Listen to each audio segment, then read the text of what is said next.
बिस्मिल्लाहिर्रहमानिर्रहीम। अस्सलाम वालेकुम students. I am Mohammad Fawad Malik. Students, हम चैप्टर नंबर 13 कर रहे थे, तो आज हमने इसमें न्यूमेरिकल्स करने हैं। आइए क्वेश्चन नंबर 1 देखते हैं। Students, this is the statement of question number 1। कहता है how many electrons pass through an electric bulb in 1 minute if 300 milli ampere current passing through it. आपने ये बताना है कि अगर एक बल्ब में से 300 मिली एम्पियर करंट पास कर रहा हो तो 1 मिनट के अंदर कितने इलेक्ट्रॉन्स पास करेंगे, यानी कि हमने यहां पे नंबर ऑफ इलेक्ट्रॉन्स को कैलकुलेट करना है। तो आइए स्टूडेंट, सबसे पहले इसका हम डाटा लिखते हैं।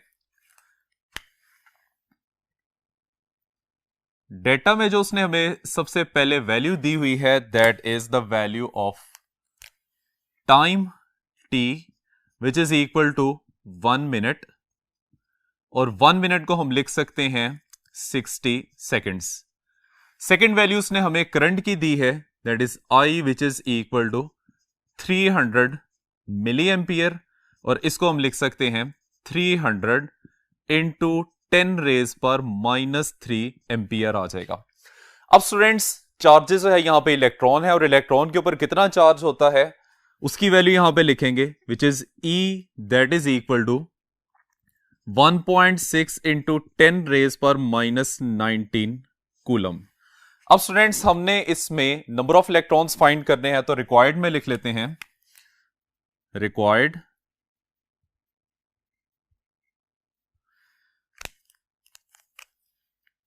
नंबर ऑफ इलेक्ट्रॉन्स, इसको हम n से रिप्रेजेंट करेंगे, और ये वैल्यू हमने कैलकुलेट करनी है।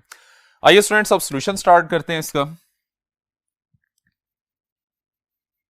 सॉल्यूशन स्टूडेंट्स, करंट के लिए हमने रिलेशन पढ़ा हुआ है as I is equal to Q divide by T। This is equation number 1, और यहां पे Q जो है वो टोटल चार्ज को रिप्रेजेंट कर रहा है, जिसको हम इस तरीके से लिख सकते हैं Q is equal to NE। This is equation number 2। हम क्या करेंगे, Q की ये वाली वैल्यू NE, इसको हम पुट कर देंगे इक्वेशन नंबर 1 के अंदर, तो ये बन जाएगा putting 2 in 1 we have I is equal to NE divided by T and implies that, हमने चूंकि यहां से n की वैल्यू निकालनी है तो n की वैल्यू सेपरेट कर लेते हैं। n की वैल्यू किसके इक्वल आ जाएगी, n is equal to I multiply by T divided by E। अब स्टूडेंट्स, इसमें हम वैल्यूज पुट करते हैं। वैल्यूज पुट करने से ये रिलेशन बन जाएगा n इज इक्वल टू, सबसे पहले आपने करंट की वैल्यू पुट करनी है विच इज 300, और मिली की जगह पे आ जाएगा 10⁻³ मल्टीप्लाई बाय टाइम की वैल्यू उसने हमें 1 मिनट दी है which is equal to 60 seconds, तो यहां पे हम 60 लिख लेंगे, डिवाइडेड बाय E की वैल्यू चार्ज की होती है विच इज 1.6 10⁻19 कूलम, तो वो वैल्यू यहां पे आ जाएगी 1.6 10⁻19। इसको हम सिंप्लीफाई करेंगे, तो सिंप्लीफाई करने से इसका आंसर बनता है दैट इज 1.125 इंटू 10⁻20 इलेक्ट्रॉन्स। ठीक है स्टूडेंट्स, तो ये हमारे पास क्वेश्चन नंबर 1 का आंसर आ जाएगा। यानी कि अगर 300 मिली एम्पियर का करंट किसी एक बल्ब से पास कर रहा हो तो 1 मिनट में 1.125 इंटू 10⁻20 इलेक्ट्रॉन्स पास करेंगे। आइए स्टूडेंट्स, अब हम क्वेश्चन नंबर 2 पे चलते हैं। Students, this is the statement of question number 2। कहते हैं a charge of 90 coulomb passes through a wire in 1 hour and 15 minutes। What is the current in the wire. एक चार्ज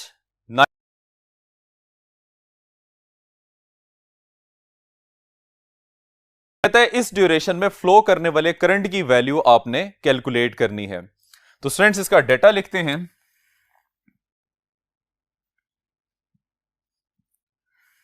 डेटा में सबसे पहले उसने हमें चार्ज की वैल्यू बताई है, that is Q which is equal to 90 coulomb.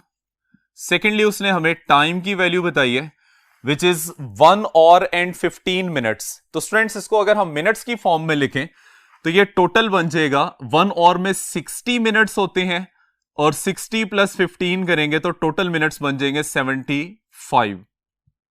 अब 75 मिनट्स को अगर आप सेकंड्स में कन्वर्ट करते हैं तो इसको 60 से मल्टीप्लाई करना पड़ेगा, और 60 से जब आप इसे मल्टीप्लाई करेंगे तो इसका आंसर बन जाएगा 4500 seconds.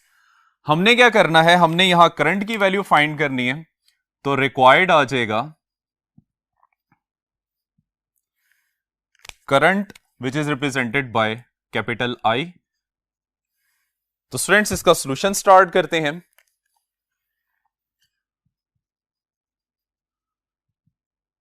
Solution I is equal to Q divided by T। Students इसमें दोनों वैल्यूज हमारे पास हैं। चार्ज की वैल्यू है 90 कूलम, जबकि टाइम की वैल्यू है 4500 सेकेंड्स। तो दोनों वैल्यूज में पुट करते हैं। सो दिस इज 90 डिवाइडेड बाय 4500। इसे सिंप्लीफाई करेंगे तो सिंप्लीफाई करने से आंसर बन जाता है 1/50। इसकी फर्दर सिंप्लीफिकेशन करते हैं तो करंट की वैल्यू आ जाएगी 0.02 एम्पियर, जिसको हम लिख सकते हैं 20 × 10⁻³ एम्पियर, और यह बन जाएगा 20 milli ampere. So students this is the value of the current. आइए अब क्वेश्चन नंबर 3 की तरफ चलते हैं। Students this is the statement of question number 3। कहता है find the equivalent resistance of the circuit, जो कि आपको फिगर में दिखाया गया है। इस सर्किट के लिए आपने इक्विवेलेंट रेजिस्टेंस की वैल्यू कैलकुलेट करनी है, नंबर 1। नंबर 2 में वो कहता है total current drawn from the source. Circuit में सोर्स की वजह से कितना करंट फ्लो कर रहा है उसको टोटल करंट कहते हैं। टोटल करंट की वैल्यू हमने कैलकुलेट करनी है। और नंबर 3 पे वो कहता है and the current through each resistor, और हर एक रेजिस्टर से पास करने वाला करंट भी आपने कैलकुलेट करना है। तो स्टूडेंट्स इसका हम डेटा लिखते हैं।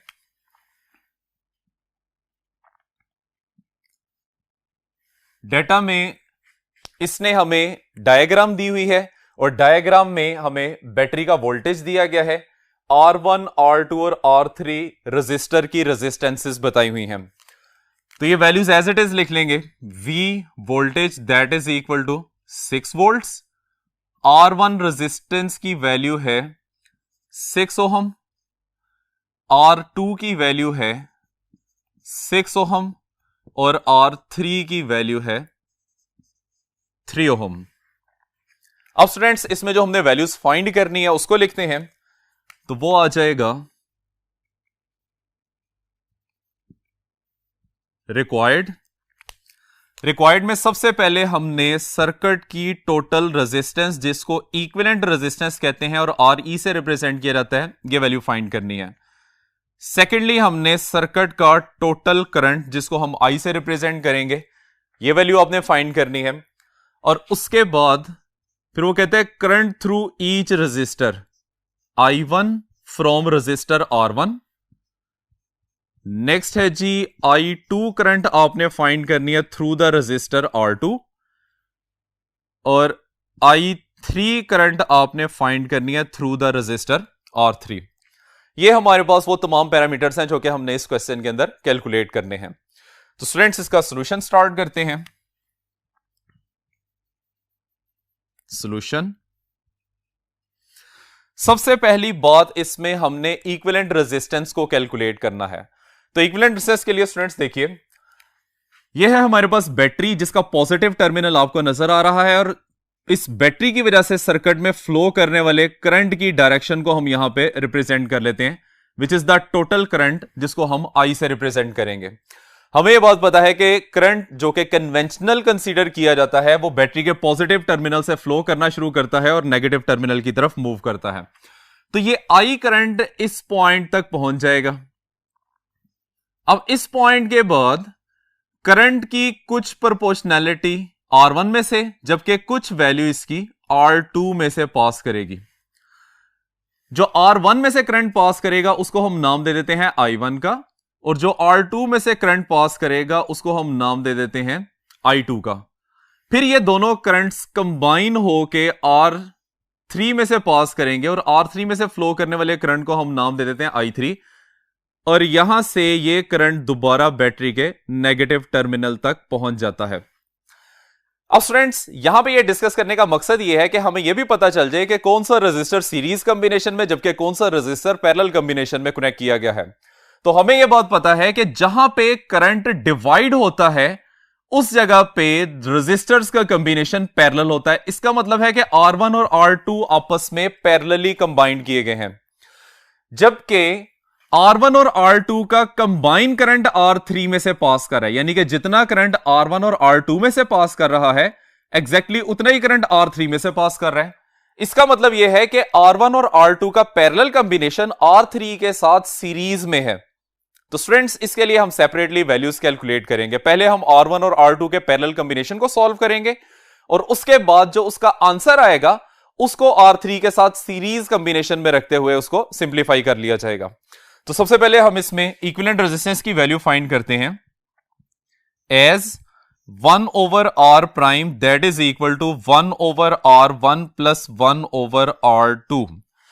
स्टूडेंट्स यहां पे R प्राइम R1 और R2 के पैरेलल कॉम्बिनेशन के आंसर को रिप्रेजेंट कर रहा है। हम यहां पे वैल्यूज पुट कर देते हैं, that is 1 over 6 plus 1 over 6 which is equal to 2/6 और इसको हम लिख सकते हैं 1/3।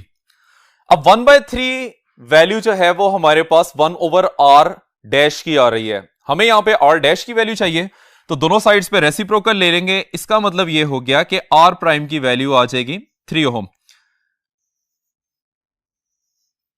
विच is the answer of the parallel combination of R1 and R2। अब स्टूडेंट्स हमने R3 जो कि R1 और R2 के पैरेलल कॉम्बिनेशन के साथ सीरीज में है उसकी वैल्यू कैलकुलेट करनी है। तो R इक्विवेलेंट की वैल्यू आ जाएगी R prime plus R3। R prime और R3 दोनों सीरीज कॉम्बिनेशन में है और सीरीज कॉम्बिनेशन में इक्विवेलेंट सेस कैलकुलेट करने के लिए हम यह फार्मूला यूज करते हैं।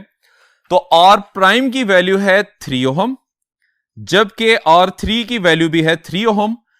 तो टोटल सर्किट की रेजिस्टेंस जिसको R इक्विवेलेंट से रिप्रेजेंट करते हैं ये वैल्यू 6 ओम के इक्वल आ जाएगी।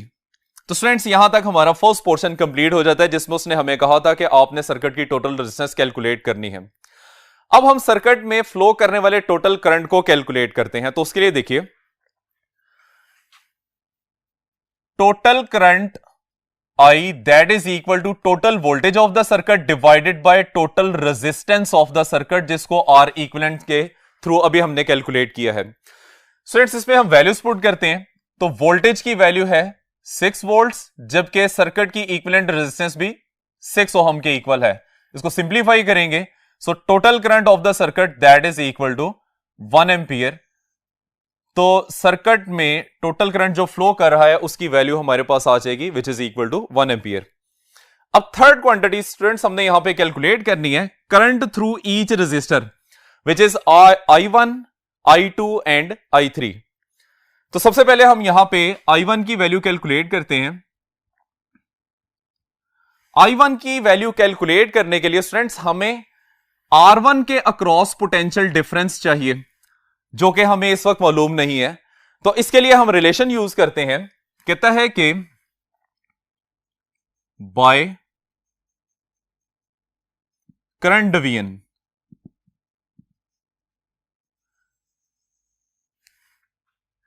अब स्टूडेंट्स इसकी कंडीशन क्या होती है वो मैं आपको पहले बता देता हूं।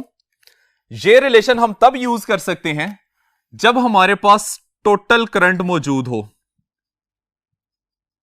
सर्किट में टोटल करंट कितना फ्लो कर रहा है और वैल्यूज ऑफ रेजिस्टेंसेस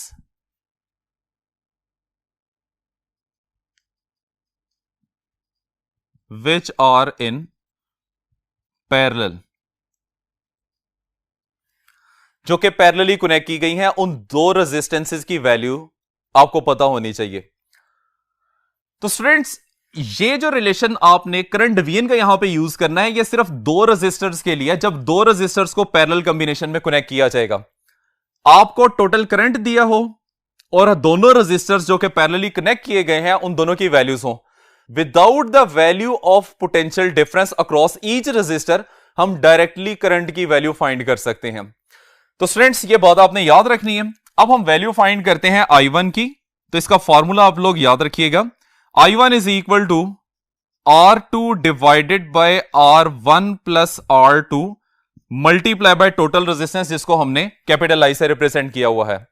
अब R1 और R2 की वैल्यूज हमारे पास मौजूद हैं, I हमने कैलकुलेट कर लिया था, ये वैल्यूज इसमें पुट करते हैं तो करंट थ्रू R1 रेजिस्टेंस वो क्या आ जाएगी, 6 divided by 6 plus 6 multiply by total current की वैल्यू 1 एम्पियर है। So answer is 6 by 12 and that is equal to 0.5 ampere. So this is the value of current flowing through the resistor R1। आइए students अब हम I2 की value find करते हैं।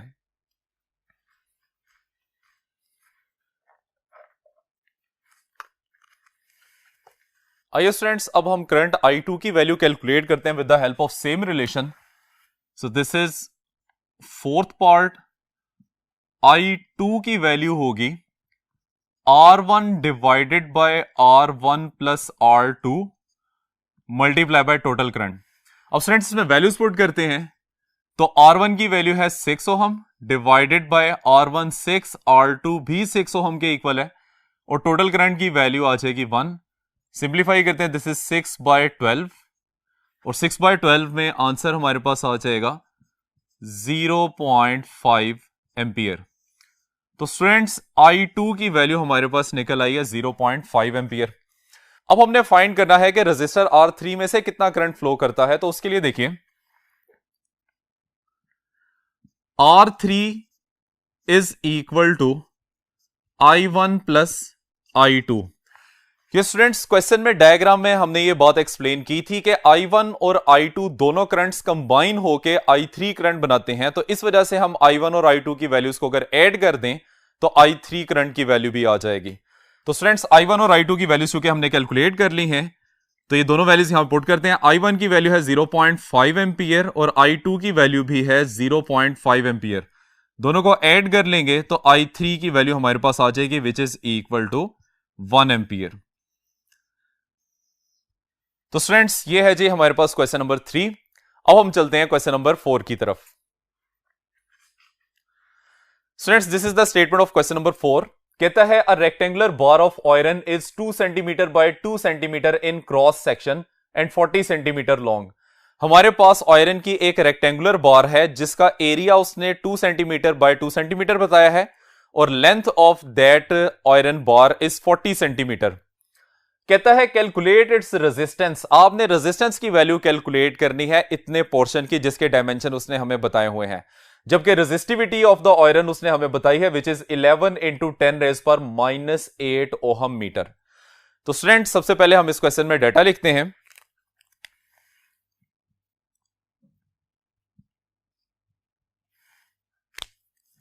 Data में पहले हमें एरिया दिया है that is 2 centimetre multiply by 2 centimetre which is equal to 4 centimetre square और सेंटीमीटर को मीटर में कन्वर्ट करने के लिए हम 10 रेज पर 2 से इसको डिवाइड करेंगे। लेकिन यहां पे हमारे पास सेंटीमीटर की दो वैल्यूज हैं, सेंटीमीटर की दो वैल्यूज को मीटर में कन्वर्ट करने के लिए हमें 10 रेज पर 2 इंटू 10 रेज पर 2 से डिवाइड करना पड़ेगा। तो ये बन जाएगा 4 डिवाइडेड बाय 10 रेज पर 2, इससे 1 सेंटीमीटर मीटर में कन्वर्ट होगा मल्टीप्लाई बाय 10 रेज पर 2। तो यहां से दूसरा सेंटीमीटर भी मीटर के अंदर कन्वर्ट हो जाएगा। रिजल्टिंग वैल्यू हमारे पास बन जाएगी विच इज 4 इंटू 10 रेज पर -4 मीटर स्क्वायर। सेकेंडली है जी हमारे पास लेंथ की value that is equal to 40 centimetre और इसको मीटर में कन्वर्ट करेंगे तो 0.4 मीटर इसका आंसर आ जाएगा। और थर्ड वैल्यू उसने हमें रेजिस्टिविटी जिसको रो से रिप्रेजेंट किया जाता है विच इज 11 इंटू 10 रेज पर -8 ओहम मीटर। स्टूडेंट्स इसमें हमने resistance of that iron bar calculate करनी है, तो रिक्वायर्ड में हम लिखते हैं required resistance. Solution. Students, article में आप लोगों ने रेजिस्टेंस का फॉर्मूला पढ़ा हुआ है, which is equal to R is equal to rho L over A. हमने रेजिस्टेंस की ही वैल्यू कैलकुलेट करनी है, जो कि पहले ही सेपरेट है। अब इसमें हम डायरेक्टली वैल्यूज पुट कर देते हैं। रेजिस्टिविटी की वैल्यू है 11 इंटू 10 रेज पर -8 मल्टीप्लाई बाय लेंथ की value 0.4 metre divided by area है 4 इंटू 10 रेज पर -4। अब स्टूडेंट्स इसको सिंप्लीफाई करेंगे, तो सिंप्लीफाई करने से हमारे पास आंसर इसका बन जाएगा R is equal to 1.1 10 raise पर -4 और रेजिस्टेंस होने की वजह से इसका यूनिट आ जाएगा ohm. So students, this is the value of the resistance of that iron bar having cross sectional area 4 cm square and the length 40 cm. Students, ये है हमारा आज का लेक्चर। उम्मीद करते हैं कि आपको समझ आ गया होगा। इजाजत चाहते हैं। अल्लाह हाफिज।